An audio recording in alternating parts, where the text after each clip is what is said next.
വാഹനത്തിന് കമ്പനി വാഗ്ദാനം ചെയ്ത മൈലേജ് ലഭിക്കാത്തതിന് ഉപഭോക്താവിന് നഷ്ടപരിഹാരം നൽകാൻ ഉപഭോക്തൃ കോടതിയുടെ വിധി.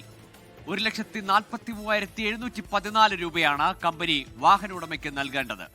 മലപ്പുറം ചന്തക്കുന്ന് സ്വദേശി അബ്ദുൽ ഹക്കീമാണ് ഉപഭോക്തൃ കോടതിയെ സമീപിച്ചത്.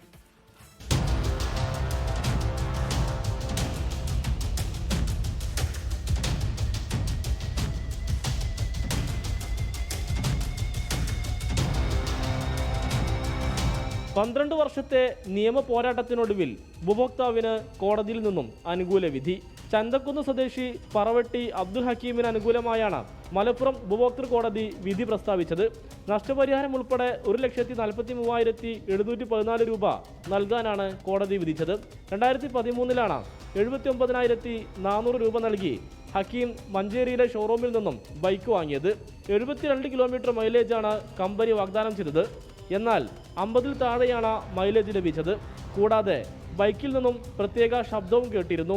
തകരാർ പരിഹരിച്ചു നൽകാനോ വാഹനം മാറ്റി നൽകാനോ കമ്പനി തയ്യാറായില്ല. ഇതോടെ ഹക്കീം മലപ്പുറം ഉപഭോക്തൃ കോടതിയിൽ പരാതി നൽകുകയായിരുന്നു. നീണ്ട നിയമ പോരാട്ടത്തിനൊടുവിൽ കോടതി പരാതിക്കാരന് അനുകൂലമായി വിധി പ്രസ്താവിക്കുകയായിരുന്നു. ഹക്കീം തുക കൈപ്പറ്റി ബൈക്ക് കമ്പനിക്ക് തിരികെ നൽകി. 24 മലപ്പുറം.